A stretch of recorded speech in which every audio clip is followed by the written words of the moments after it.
오늘 우리 본문 말씀을 살펴보도록 하겠습니다. 오늘 본문은 믿음장이다 불리는 유명한 장입니다. 오늘 본문에 쓰는 구체적으로 믿음에 대한 정의를 내리고 있습니다. 히브리서의 저자는 믿음이란 하나님의 약속에 대한 전적인 신뢰로서 보이지 아니하는 것을 가지고 있는 것처럼 확신하는 것이며, 또한 하나님의 권능을 보지 못하고도 인정하는 것이다 라고 히브리서 저자는 정의하고 있습니다. 그리고 신앙의 선진들은 바로 이 사실을 이미 그들의 생활 가운데서 보여줌으로써 영생과 그리고 구원의 약속을 성취받았음을 오늘 본문 말씀을 통하여 증거하고 있습니다. 이러한 본문은 우리에게 여러 교훈을 깨닫게 합니다. 1절을 보면 믿음은 바라는 것들의 실상이요 라고 하였습니다. 여기서 실상이라는 말의 헬라 원어를 살펴보면 본래 아래 서 있다라는 의미를 가지고 있습니다. 이 말은 어떤 사건이 실제로 존재한다거나 혹은 장래에 반드시 성취될 것이라는 사실에 대한 확고한 발판을 지니고 서 있는 것을 가리키는 것입니다. 따라서 믿음은 바라는 것들의 실상이라는 말은, 믿음은 우리가 바라는 것들에 대한 확신을 가지고 견고히 서 있을 수 있도록 하는 확고한 발판이다 라고 말하는 것입니다. 실로 믿음이란 하나님에 의해 계시되고 그리고 선포된 것에 대한 단순한 네 하나님, 네 그러합니다 라고 동의하는 것이 아니라 그 이상의 것을 말하는 것입니다. 다시 말하자면 하나님의 약속이 실제로 존재하며 그것이 하나님의 능력과 신실함에 의해 반드시 성취될 것이라는 사실을 확신하는 것이 믿음입니다. 때문에 믿음은 우리의 기대와 그리고 소망의 근거가 됩니다. 만일 우리가 하나님의 능력과 신실함을 믿는다고 한다면 우리는 그분이 약속하신 것을 반드시 받을 것이라는 것을 확신하게 됩니다. 마찬가지로 만일 우리가 하나님의 약속을 믿는다고 한다면 우리는 하나님이 당신의 약속을 반드시 우리의 삶에 이루실 것이라는 사실을 확신하게 되는 것입니다. 때문에 믿음과 확신은 결코 분리될 수가 없습니다. 이것이 바로 믿음의 본질입니다. 그렇다면 우리가 믿음을 갖는 것은 실제적으로 어떤 영향을 미칠까요? 저희 집 아이들이 아주 어렸을 때였습니다. 아빠가 해외 출장 중에 전화로 아이들을 선물을 보내겠답니다. 그때 아들에게는 아주 유명했던 게임기가 있었는데 그 게임기가 너무 갖고 싶었었는데 아빠가 그것을 보내주시겠다는 거예요. 그리고 딸에게는 아주 예쁜 인형을 귀국하는 직원편으로 보내주겠다라고 전화가 왔습니다. 그런데 그때부터 아이들은 조르기 시작하는 것이지요. 매일매일 선물을 들고 올 사람을 기다리는 겁니다. 유치원만 다녀오면 아빠 선물 왔어?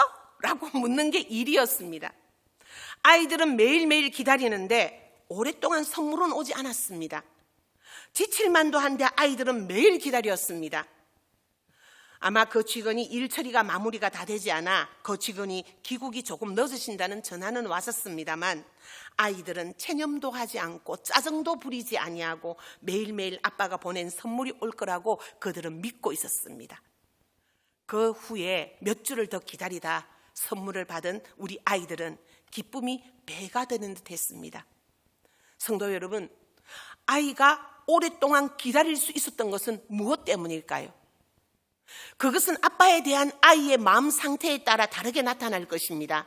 즉 아빠에 대한 믿음과 아빠가 하신 말씀에 대한 확신이 있다면 그것이 이루어지기까지 기다릴 수 있는 것입니다. 왜냐하면 아빠를 신뢰하기 때문입니다. 이를 우리의 신앙에 적용함으로 우리가 알 수 있는 것은 하나님에 대한 믿음은 하나님의 약속이 성취될 때까지 기다리는 힘을 제공한다는 것입니다. 우리가 주님의 성숙한 자녀가 되기 위해 우리에게 필요한 것이 무엇일까요? 어린아이가 아빠를 믿으며 아빠의 약속이 반드시 이루어질 것을 믿고 듬직하게 끝까지 기다리는 것처럼 곧 하나님의 약속이 성취될 때까지 묵묵히 기다릴 줄 아는 성도가 성숙한 신앙을 가진 성도이며 우리는 이 모습을 추구해야 된다는 것을 오늘 본문의 기자는 말하고 있는 것입니다. 그렇습니다. 믿음이 깊으면 깊을수록 신앙 성숙도 깊어지는 것입니다. 때문에 우리는 사방으로 적들에 의해 둘러싸여 여러 위협을 받고 있고 사람들로부터 시기와 비난을 받으며 거절당할 때조차도 주님의 약속을 믿으며 다윗과 같이 우리는 찬양해야 합니다. 나의 영혼이 잠잠히 하나님만 바라며 나의 구원이 그에게서 나는도다. 오직 저만 나의 반석이요 나의 구원이시요 나의 산성이시니 내가 크게 요동치 아니하리로다. 우리가 어떤 상황에서든지 이러한 고백을 할 수 있는 자가 성숙한 성도로 인정되는 것입니다. 그렇습니다. 성숙한 성도란 하나님과 그리고 그분의 약속에 대한 믿음, 곧 신뢰와 확신이 강한 자입니다. 하나님의 말씀을 온 마음으로 신뢰하며 그 신뢰를 언제나 저버리지 않으려고 우리는 몸부림치는 자가 성숙한 신앙의 소유자가 되는 것입니다. 그러므로 우리가 주님께 더욱 성숙하고자 한다면 그 첫 디딤돌로서 바로 하나님에 대한 우리의 믿음을 점검해야 된다는 것입니다. 그래서 더 결실한 믿음으로 오랜 기다림 속에도 온전히 주님을 신뢰하는 그런 여러분들이 되시기를 간절히 소원합니다.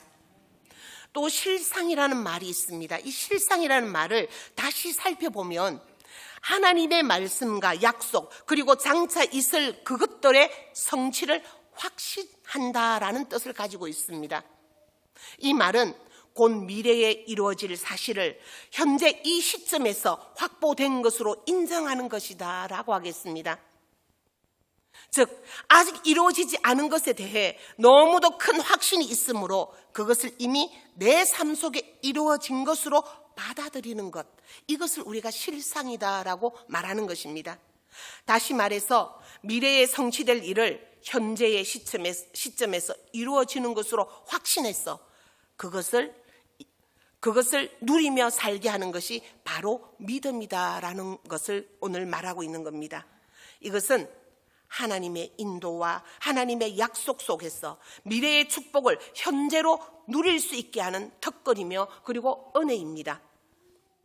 어느 성경학자가 말했습니다. 믿음은 확고한 확신이며 하나님께서 그리스도 안에서 우리에게 약속하신 것을 모두 성취하실 것을 신뢰하는 것이 믿음이다. 그리고 이 확신은 너무 강하기 때문에 바라는 것을 이미 소유된 것으로 여기며 실제로 보는 것으로 생각하게 한다. 그래서 믿음의 행위 속에 있는 신자는 말할 수 없는 기쁨과 그리고 영광으로 가득 차 있다라고 말했습니다. 그렇습니다, 여러분. 믿음은 약속된 미래를 지금 현재에서 누릴 수 있게 해줍니다. 또한 미래를 바라보는 믿음은 미래의 모습을 지금 이 현실에서도 동일하게 경험하게 만드는 그런 힘을 가지고 있습니다. 그러므로 믿음이 있는 자와 믿음이 없는 자의 삶은 확연히 구별될 수밖에 없습니다. 한번 생각해 보십시오.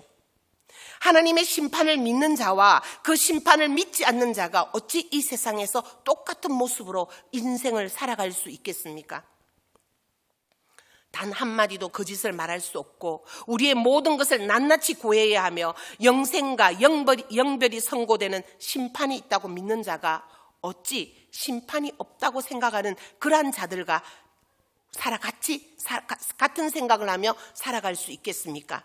심판을 믿는 자는 당연히 심판을 대비해 죄를 미워하게 될 것이고 그리고 거룩하고 성결한 삶을 누릴 것이며 영생을 소망하며 살아갈 것입니다. 아무리 미래에 대한 믿음이라 할지라도 이 믿음은 우리의 현실의 모습을 결정하는 중요한 기초가 되는 것입니다. 그러므로 주님께서는 성도의 현재, 지금 살아가고 있는 이 삶에 대해 교훈하시며 말씀하셨습니다. 마태복음 7장 27절에 주님께서 말씀하시기를 그의 열매로 그들을 알리라 라고 말씀하셨습니다. 주님의 이 말씀 속에는 믿음을 가진 자는 당연히 이 세상에서 남들과 구별된 모습으로 인생을 살기 때문에 그 열매로 그가 당신의 자녀인지 아닌지 쉽게 구분할 수 있다는 사실을 오늘 말하고 있는 것입니다. 바로 이것이 믿음이 갖고 있는 특성입니다. 곧 믿음이 있는 자는 미래에 대한 확실함이 있기에 남들과 다른 모습으로 살아가게 됩니다. 즉 우리의 필요를 채우시는 주님을 믿음으로 당연히 내일에 대한 염려와 그리고 현실에 대한 불평이 사라지게 됩니다.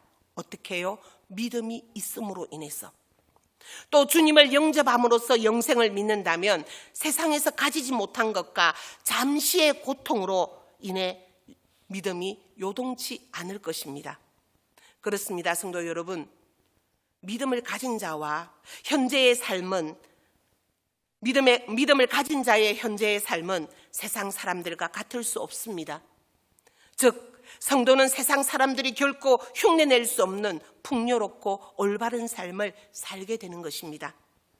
세상의 이성과 도덕과 세상적 가르침이 결코 줄 수 없는 놀라운 주님의 은혜를 맛보며 인생을 살아갈 수 있는 것입니다. 이것이 바로 믿음이 주는 성도만의 특권입니다. 오늘 본문에서 믿음을 가리켜 무엇이라고 말하고 있습니까? 바라는 것들의 실상, 보지 못하는 것들의 증거다라고 설명하고 있습니다. 이를 한마디로 압축하면 믿음이란 현재 내 삶에서 경험할 수 없는 것을 믿는 것이다라고 하겠습니다. 곧 성경이 말하는 믿음이란 우리가 경험하지 못한 미지의 영역에 대한 선택과 그리고 신뢰라는 것이지요. 성경이 말하는 믿음은 현재 경험할 수 없는 것을 대상으로 하는 특징이 있습니다. 여러분, 물은 어떻게 흐릅니까? 물은 높은 곳에서 낮은 곳으로 흐르는 게 원칙입니다. 그리고 사람은 태어나 언젠가는 죽는다는 것, 우리 모두 다 아는 사실입니다. 이처럼 일반적인 사실이나 현재 검증될 수 있는 어떤 것에 대한 신뢰나 선택을 믿음이라 하지 않습니다. 성경이 말하는 믿음이란 불확실한 미래이지만 나의 삶이 아직은 미래에 대한 불확실을 가지고 있지만 현재 내 삶에서 하나님의 말씀을 신뢰하며 이에 따라 자신의 행동을 결정하는 어떤 선택까지를 우리는 믿음이다라고 부르는 것입니다. 세상의 많은 사람들은 눈에 보이는 증거가 있어야 미래를 신뢰할 수 있다고 생각합니다. 그러나 성경이 말하는 믿음이란 미지의 영역, 우리가 알 수 없는 세계에 대한 하나님의 말씀을 신뢰하여 그에 따라 자신의 인생의 방향을 결정하고 선택하는 것, 이것이 믿음이다라고 말하고 있습니다. 어떤 분이 성도의 삶을 모험으로 사는 인생이라고 표현하기도 했습니다. 성도 여러분, 이것이 바로 믿음이며 믿음으로 사는 인생입니다. 그런데 말입니다. 오늘날 한국 교회 안에 믿음에 대해 바르게 이해하지 못하고 있는 부분들이 있습니다. 많은 성도들이 성경이 말하는 것과 다른 해석을 하고 있는 것입니다. 자, 한번 보십시오. 한 성도가 사업의 성공을 위해서 열심히 새벽 기도를 했습니다. 새벽마다 나와 하나님 반드시 성공할 것을 믿습니다라고 열심히 기도했습니다. 또 어떤 한 남자 청년은 저 자매와 반드시 결혼할 줄 믿습니다라고 매일 1시간씩 교회에 나와 기도했습니다. 또 어떤 여성도는 우리 아들 서울대에 입학할 줄 믿습니다라고 100일 동안 특별 작정 기도를 했습니다. 그리고 얼마 지나 기도에 대한 모든 대답이 나왔습니다. 사업하던 성도는 경제 침체로 인해 극심한 어려움을 겪게 되었고 그 자매는 다른 형제와 결혼했고 그 아들은 적성을 살려 다른 길을 가고자 수능을 포기하게 되었습니다.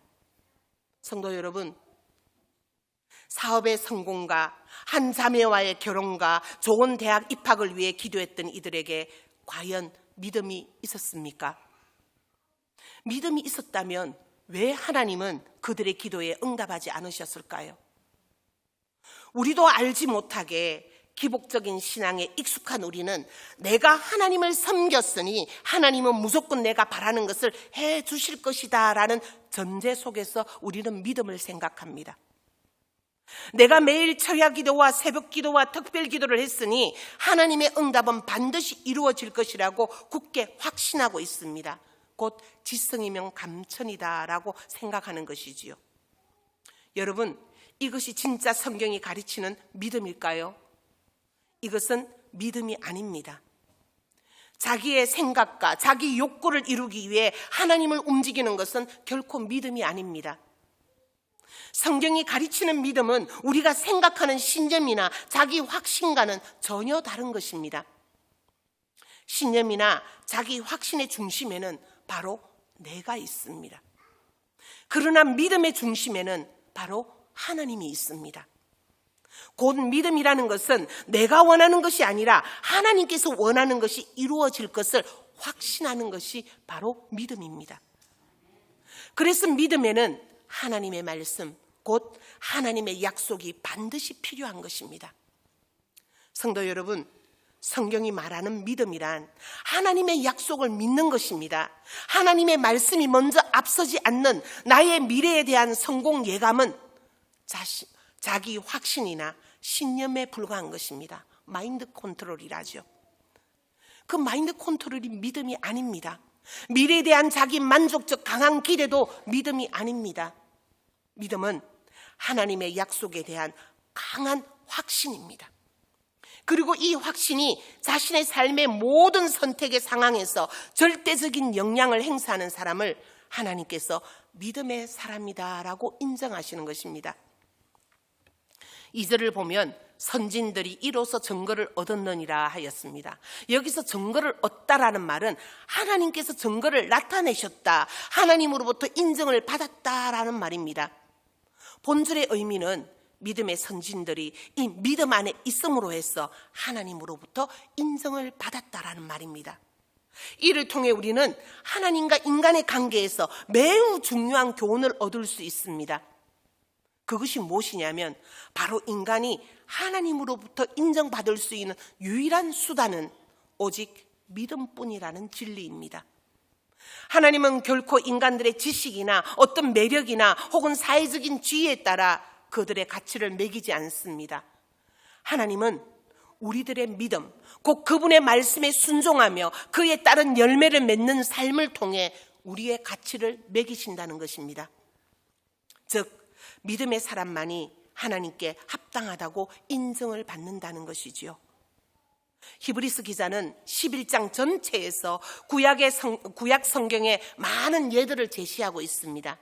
믿음으로 아벨은, 믿음으로 에녹은, 믿음으로 노아는, 믿음으로 아브라함은, 믿음으로 사라 자신도, 그 후에도 계속 믿음으로 이삭, 야곱, 요셉, 모세. 히브리서 저자 바울은 내가 무슨 말을 더 하리요 하며 계속하여 구약시대의 믿음으로 모든 환난과 핍박을 이겨낸 많은 선진들에 대하여 열거하고 있습니다. 하나님께서는 이들의 믿음을 보셨다는 것입니다. 그렇습니다. 우리가 하나님으로부터 인정받는 유일한 수단은 바로 믿음뿐입니다. 오직 그분은 우리가 당신을 의지하는가, 당신의 약속을 확신하는가 하는 믿음을 보실 뿐입니다. 그리고 그 믿음에 합당한 복을 허락하신다는 것입니다. 그런데 성도들 가운데 많은 사람들이 이를 오해하고 있는 것 같습니다. 나는 내가 도덕적으로 정직하지 못한데, 내가 선을 행하지 않았는데 어떻게 하나님께 인정을 받을 수 있겠어? 라고 하는 체념의 소리나, 나는 이만큼 교회에서 일을 하였으니, 내가 이만큼 하나님 앞에 헌신하였으니 하나님께서 반드시 복 주실 거야 라는 자기 만족적 발언이 교회 안에서 자주 들린다는 것입니다. 물론 우리가 그리스도인으로서 도덕적인 삶을 살아야 하는 것은 마땅합니다. 하지만 바로 알아야 할 것은 도덕적, 윤리적 선행은 결코 우리를 향한 하나님의 가치 척도가 되지 못한다는 사실입니다. 하나님께서는 우리의 가치를 측정하시는 기준은 바로 우리의 믿음뿐입니다. 그러므로 성도 여러분, 하나님을 의지하고 그리고 그분께 전적으로 순종하는 여러분이 되시기를 바랍니다. 정녕 하나님은 우리의 믿음을 보시고 우리를 선한 자녀로 인정하십니다. 3절을 보면 믿음으로 모든 세계가 하나님의 말씀으로 지어진 줄을 우리가 아나니라고 하였습니다. 사실 우주의 기원에 관한 문제는 과학도 철학도 제대로 풀지 못하는 난해한 문제입니다. 인간의 전 역사를 걸쳐 인간들은 갖은 수단과 방법을 동원하여 우주의 기원에 대해 설명하려고 하였습니다. 하지만 아직도 그 문제는 완벽하게 해결되지 않았으며 앞으로도 설명되지 않을 것입니다. 그런데 오늘 히브리서 기자는 이러한 난해한 문제라 할지라도 믿음 앞에서는 아무것도 문제 아니라고 단언합니다. 문제가 될 수 없다라고 합니다. 인간이 모든 노력을 기울여도 풀지 못하던 우주의 기원에 관한 문제는 믿음을 통하여 바라볼 때 비로소 해결되고 이해될 수 있다라고 말하고 있습니다. 즉 우주의 만물의 기원은 그것이 하나님의 말씀에서 비롯되었다는 사실을 믿을 때 비로소 알 수 있는 것입니다. 이처럼 믿음은 우리로 하여금 인간의 이성 너머에 있는 사실들을 이해할 수 있게 합니다. 자연의 법칙을 벗어나 초자연적인 일들에 대해서 우리는 믿음으로 인해 인식하게 되는 것입니다. 요한복음 11장에서 죽은 나사로가 살아날 것이라는 사실을 믿지 못하는 마르다를 향한 주님의 말씀은 이러한 사실을 잘 드러내주고 있습니다.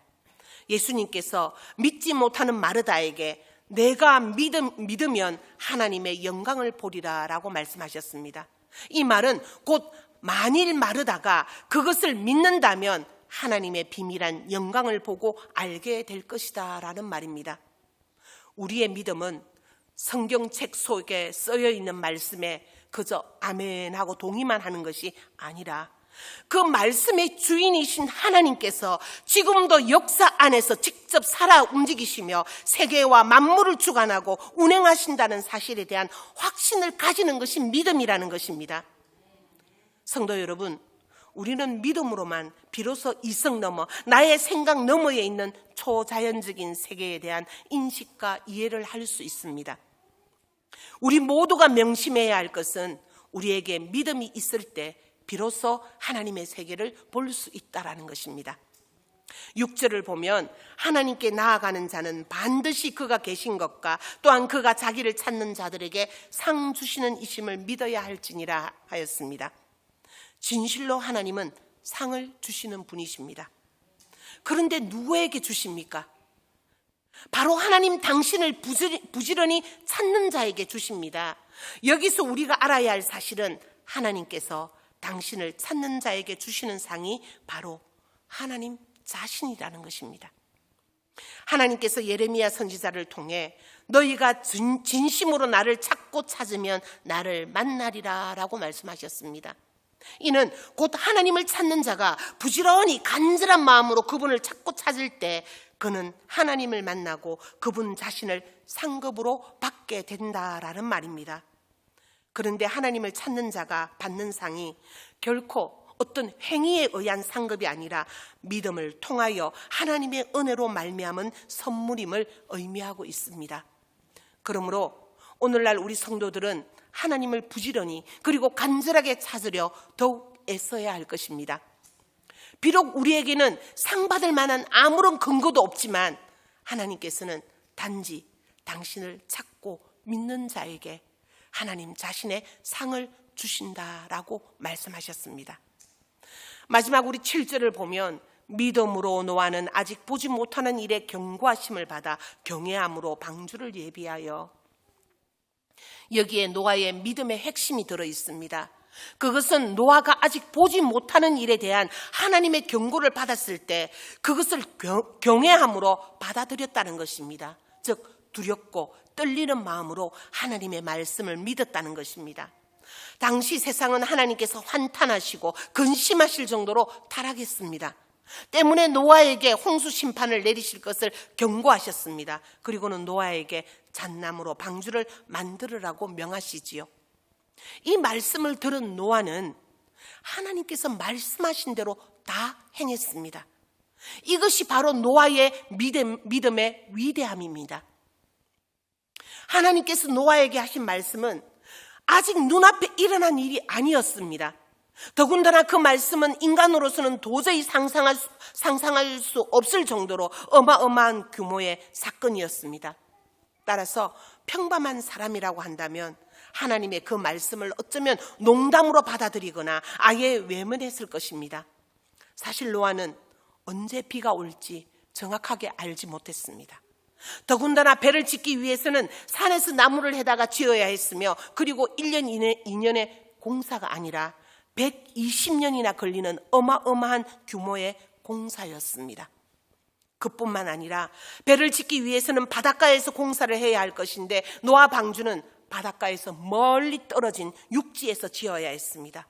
그러니 이러한 행위가 사람들의 눈에 얼마나 우스꽝스럽게 보였겠습니까? 노아가 얼마나 많은 사람들에게 비웃음과 그리고 냉대를 당했겠습니까? 공사를 진행하는 그 긴 세월 동안에도 노아 그의 마음에는 초의 의심도 없었으며 오직 하나님의 구원의 말씀만 믿으며 그 믿음을 실천에 옮겼던 노아입니다. 노아는 믿었습니다. 두렵고 떨리는 마음으로 그 말씀을 받아들였으며 그것을 그대로 행하였던 것입니다. 여기에 바로 노아의 믿음의 위대함이 있습니다. 실로 믿음은 바라는 것들의 실상이요 보지 못하는 것들의 증거인 것입니다. 이와 같이 진정한 믿음이란 행동이 따르는 믿음입니다.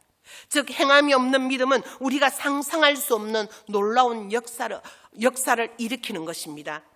오늘날 많은 그리스도인들이 예배를 드릴 때나 성경을 읽을 때나 기도를 할 때에만 하나님 믿습니다 라고 고백할 뿐, 그것을 우리의 일상의 삶 가운데, 자신의 삶 가운데 실천으로 옮기지 못하고 믿음은 교회 안에서만, 머릿속에서만 존재하는 것이 되어버렸습니다. 실천이 없는 말과 생각뿐인 믿음은 어떤 역사도, 자신의 삶에서 어떤 역사도 일으킬 수 없습니다. 즉 생명력이 없는 것입니다. 그러므로 성도 여러분, 하나님의 말씀을 들을 때, 또한 하나님의 그 말씀을 듣는 가운데 나의 마음에 확신이 들 때 일어나 그것을 실천에 옮기시기 바랍니다. 그리고 가감한 결단으로 가슴에서 치밀어 오르는 뜨거운 믿음의 소용돌이에 여러분의 몸을 내맡기시기 바랍니다. 진정 행함으로 여러분의 믿음을 증가하시기 바랍니다.